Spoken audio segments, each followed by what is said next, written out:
Hello, my name's James. I'm a portrait photographer from Portsmouth in the UK, and I welcome you to my studio, Kingley Vale in West Sussex, home to ancient old woodland and yew trees. Some of these trees are over 500 years old. That's nearly 3 times as old as the country that this man's from. Welcome, Stephen. Thanks very much for coming. I'll probably cut that. We're going to show you today how we're going to shoot on location. This is kind of an entry-level step 1, how you would shoot on location with ambient light and using the settings in your camera and looking at the composition of different things to achieve different styles of images. The first shot we're going to take here, we're going to have a look at some of the surroundings here and have a look at some of the trees that we have here. This one here, just come and have a look at the texture on here quickly, just in here. Would make a really neat backdrop. Now it might be tempting to look at an amazing place like this and just take photographs of trees, which we can do here. We're going to bring Stephen just in front here for me, just in front of the tree here. We're going to bring ourselves back just a little bit. Look at the grandiose nature of this tree here, with the trunk going up here round to the side with these branches down the side here. As we look at it, there's actually kind of like a natural gap there between the two that we can stand Stephen in. So first of all, I'm looking at composition and where I want him for a full-length shot in this shoot. So I'm going to ask you to take one side step this way, just into that gap there. Do we see that movement into the gap? That's perfect. Tiny little bit this way.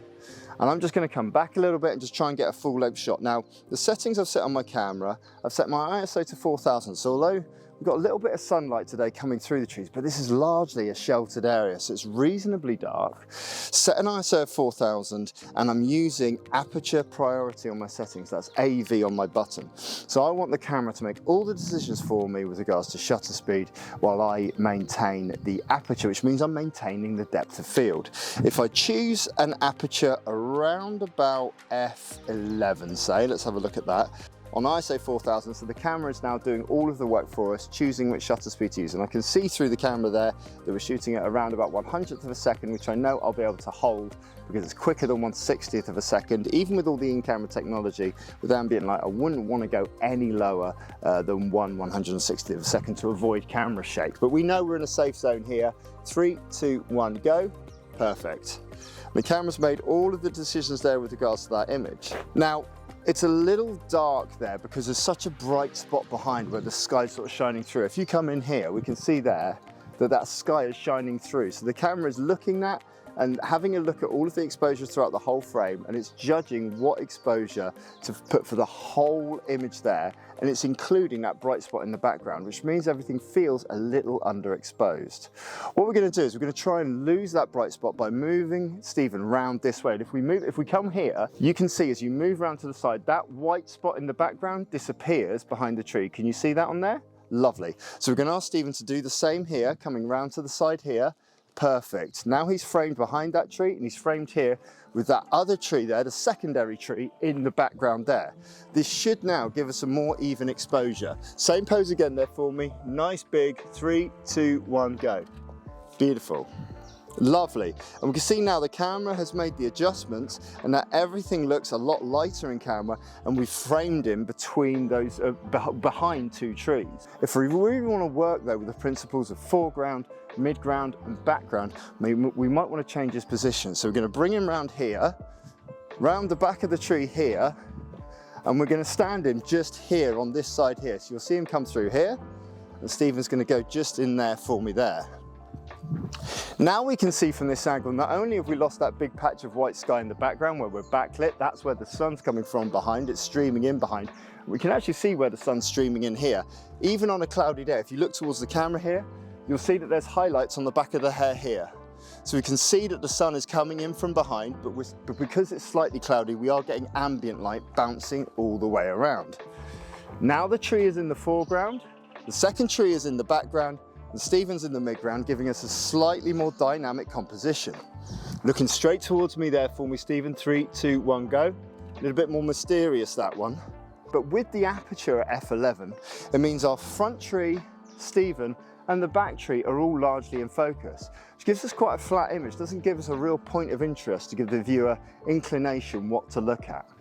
And there's 2 things we can do to affect this. Firstly, we can just open up the aperture, and because we're on Aperture Priority, we can just wind that aperture wheel round now to 4.0, dropping through f11, down to f8, through f5.6, eventually to f4, and the camera will make the adjustments to change the shutter speed to match. We can also choose to increase our focal length, and that will decrease the depth of field, giving us real pin-sharp focus on Stephen, but knocking both the tree in the foreground and the tree in the background slightly out of focus, so the viewer knows when they look at the photo to look at Stephen, and that's what we want them to look at.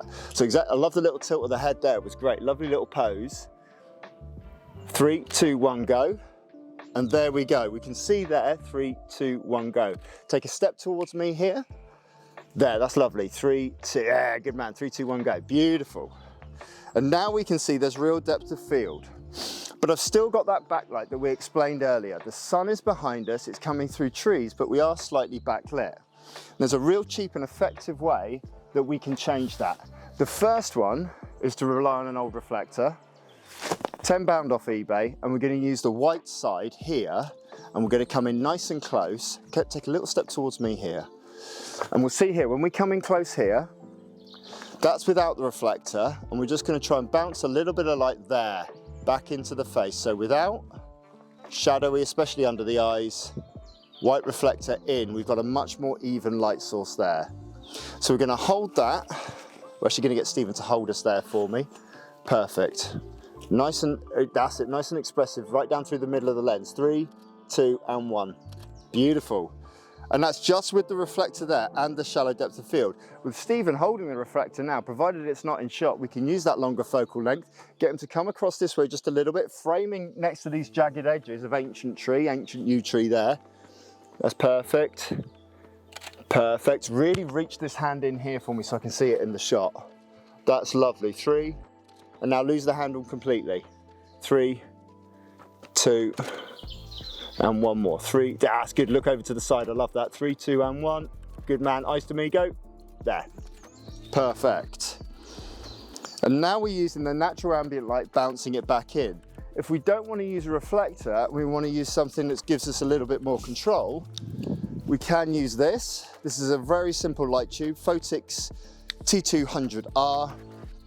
Switch it on, and I'm going to make sure that the temperature on this is 4,500, the same temperature that I have in camera. So the light should match up with the color balance I've previously selected in the camera. And there, we're coming nice and close here. We now can see that we're not bouncing light back up. We could bounce light back up if we wanted to, like we did with the reflector. It's going to be slightly stronger though, because all the light that bounces back from the reflector cannot be stronger than the source that the light is coming from. It has to be a fill light. Whereas this one, as you can see there, is dominating. We could bring it just right over the top here, nice and simple, looking straight towards me. I have to hold this one there. 3, 2, and 1. Beautiful. We can do it to the side. 3, 2, and 1. And we can go wide angle here so we can get some more of that background in there for me. 3, chin up, chin up, chin up, chin up. 2, and 1. There. Beautiful. Lovely range of shots. The last thing we can do with this light tube, just by clicking one button, is we can change it to red. And what that will give us, by doing a little bit of what we call Nostafaru lighting, something a little bit scary, something that comes from underneath because it's unnatural to us, is we can have him in there and create something that has a complete different feel to the picture. And the camera all the time on Aperture Priority, and even by bringing it back here, I'm getting it on the tree bark, which is giving us different vibes here. A bit more aggression there for me, Stephen. That's good. 3, 2. Remember, the camera all the time on Aperture Priority is making all the decisions for me about where the exposure should go. Looking back towards me. 3, 2, 1, go. There. Shot. And that gives us a real range of different shots. So just by affecting a few seconds, I'm going to turn that off. That's on. It also does these funny things like that, which is quite cool. By selecting Aperture Priority on a camera, it means the camera's making all the decisions. So that when we bounce a little bit of light back in, either by using a white reflector, using something artificial, or just by blocking light off with the trees and the natural environment, we can then concentrate on pose, concentrate on form, concentrate on feel, and it gives us less things to worry about and more tools in our arsenal to elevate the photography and take it to the next level. Hiya. If you've enjoyed this video, you could leave a nice comment, ask a question below, and I'll do my best to answer it if the internet can't answer it for me. Have you enjoyed this shoot, Stephen? Absolutely, I love nature. So That's good. perfect. Like and subscribe. Go to nofussmus.com. You can subscribe on there. Download our first video for free. Have a look at some of the content on there. And as always, we always say this, don't we? Be kind and be nice. All the best.